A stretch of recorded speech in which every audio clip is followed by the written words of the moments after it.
আসসালামু আলাইকুম। রোজার প্রস্তুতির জন্য আমিও বানিয়ে নিলাম মোস্ট ভাইরাল পিয়াজু মিক্স। এবার রমজানে আমার মনে হয় এই রেসিপিটা অনেক বেশি কাজে দিয়েছে ভাই। এটা বানানোর পর তো পুরো বিপদে পড়ে গিয়েছি। যারা যারা বানিয়েছেন তারা তো জানেনই। তো চলেন দেখাই আমি কিভাবে বানিয়েছি। প্রথমে আমি 1 কাপ খেসারির ডাল নিয়েছি। তো আমি বাটির মধ্যে খেসারির ডালটা ঢেলে নিলাম। তারপর দিয়েছি আধা কাপ বুটের ডাল। যে পরিমাণ খেসারির ডাল নেবেন তার অর্ধেক পরিমাণ দিতে হবে বুটের ডাল। এখন আমি এর মধ্যে দিচ্ছি খুবই অল্প পরিমাণে মসুরের ডাল। আপনারা চাইলে একটু বাড়িয়ে দিতে পারেন। সবকিছুকে ভালো করে মিক্সড করে নিলাম। এখন ডালগুলোকে খুব ভালো করে ধুয়ে নিয়ে আসছি। ডালগুলোকে অবশ্যই ভালোভাবে ধুতে হবে যাতে উপরের পানিটা একদম পরিষ্কার থাকে। দেখেন পানিটা একদম পরিষ্কার থাকতে হবে। আমি এখন এই পানিটা ঝরিয়ে একটা স্ট্রেনারে উঠিয়ে নিয়েছি। এখন স্ট্রেনার থেকে ডালগুলোকে আমি এরকম প্যানের মধ্যে ছড়িয়ে দিচ্ছি যাতে খুব দ্রুত শুকিয়ে যায়। আপনারা স্টিলের প্যানেও ছড়িয়ে দিতে পারেন। একটা প্যানের মধ্যে দিয়েছি, আবার আমি আরেকটা প্লেটের মধ্যে দিয়ে দিলাম। আর এগুলো আমি শুকাতে দিচ্ছি রোদের মধ্যে। একটু পাতলা করে বিছিয়ে দিবেন, তাহলে একদিনের রোদে দেখবেন যে একদম শুকিয়ে গিয়েছে। এটা শুকাতে খুব কম সময় লাগে। তো আমি একদিনের রোদে খুব ভালো করে শুকিয়ে নিয়েছি। আমি আপনাদের রাতে দেখাচ্ছি, দেখেন কতটা শুকিয়েছে। এর মধ্যে কোনো পানি নেই, কোনো ভেজা ভাব নেই, একদম দ্রুত শুকিয়ে যায়, একদম শুকনো ডালের মতো হয়ে গিয়েছে। এখন আমি এগুলোকে ব্লেন্ড করে নিব। অবশ্যই ভালো করে শুকিয়ে নিতে হবে। আমি একটা ব্লেন্ডারের জারের মধ্যে সবটুকু ডাল দিয়ে দিচ্ছি আর ডালটাকে খুব ভালো করে ব্লেন্ড করছি, তবে একদম পাউডার করে ফেলছি না। আমি আপনাদের দেখাই কিভাবে গুঁড়োটা করতে হবে। এটা এমনিতেও একদম গুঁড়ো হবে না, হালকা একটু দানা দানা ভাব থাকবে। দেখেন একটু দানা দানা রয়েছে, আপনি হাতে নিলে বুঝতে পারবেন যে এখানে দানা ভাব রয়েছে।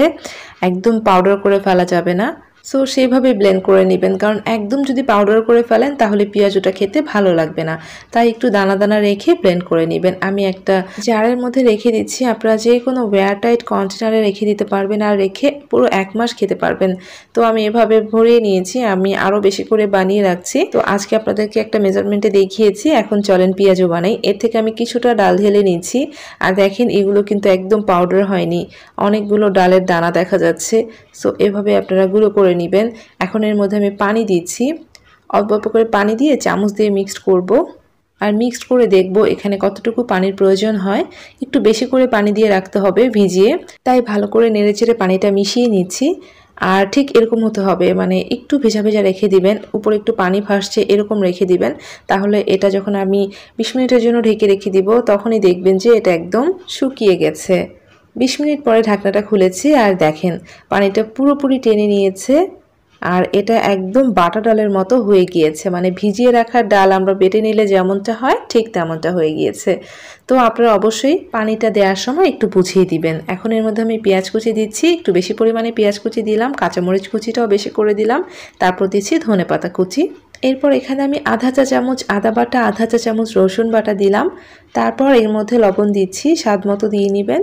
তারপর দিচ্ছি সামান্য একটু জিরার গুঁড়া, সামান্য একটু ধনিয়ার গুঁড়া, তারপর দিচ্ছি হলুদ গুঁড়া আর সামান্য একটু লাল মরিচের গুঁড়া। এখন এই সব কিছুকে আমি খুব ভালো করে মিক্সড করে নিচ্ছি।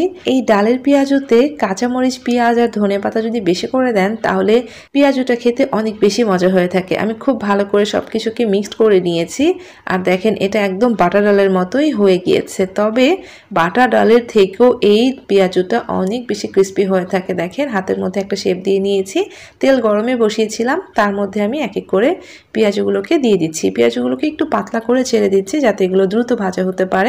আর এটা এত ভালোভাবে সেট হয়ে যায়, কোনোভাবে তো ভেঙে যায় না, তার মধ্যে পারফেক্টভাবে সেট হয়ে থাকে। আর পেঁয়াজটাকে আমি চুলার আঁচটা মিডিয়ামে রেখে ভেজে নিব যাতে খুব ভালোভাবে ডালটা সিদ্ধ হতে পারে। আর একটু পরপর নেড়ে চেড়ে উল্টে পাল্টে দিব আর খুব সুন্দর একটা কালার হওয়া পর্যন্ত ভেজে নিব। এই পেঁয়াজু মিক্স দিয়ে যদি আপনি পেঁয়াজু তৈরি করেন, সেই পেঁয়াজুটা না অনেক বেশি ক্রিস্পি হয়ে থাকে। আমি আপনাদেরকে ভেঙে দেখাবো, তাহলে আপনারা বুঝতে পারবেন। এটা ঠান্ডা হওয়ার পরেও অনেক বেশি ক্রিস্পি থাকে আর খেতে ভীষণ মজা লাগে। ডাল ভিজিয়ে রেখে বেটে নেওয়ার পরে পেঁয়াজুটা যতটা বেশি ক্রিস্পি হয়, আপনি যদি এভাবে শুকনো ডালের গুঁড়ো দিয়ে পেঁয়াজু বানান তাহলে সেই পেঁয়াজুটা অনেক বেশি ক্রিস্পি হয়। দেখেন আমার পেঁয়াজুগুলোর খুব সুন্দর একটা কালার চলে এসেছে।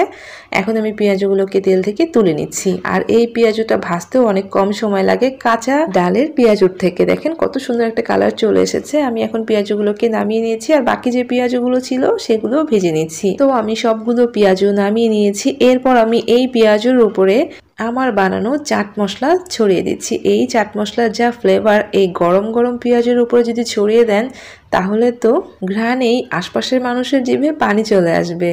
এর ফ্লেভার এতটাই দুর্দান্ত। আমি আপনাদের একটা ভেঙে দেখাচ্ছি। এই পেঁয়াজুটা এত মুচমুচে হয়ে থাকে আর খেতে এতটাই ভালো লেগেছে, আমার তো মনে হচ্ছে আমি সারা মাসই এভাবে পেঁয়াজু মিক্স দিয়ে পেঁয়াজু বানিয়ে নিব। যারা ওয়ার্কিং লেডি আছেন তাদের জন্য কিন্তু একটা বেস্ট রেসিপি। এই পেঁয়াজু মিক্স থাকলে তাদের তো আর কোনো টেনশনই করতে হবে না, 15 মিনিটে পেঁয়াজু বানিয়ে নিতে পারবেন। তো যারা বানাননি ঝটপট বানিয়ে ফেলুন আর আমার চ্যানেলটাকে সাবস্ক্রাইব করতে ভুলবেন না। সবাই ভালো থাকবেন। আল্লাহ হাফেজ।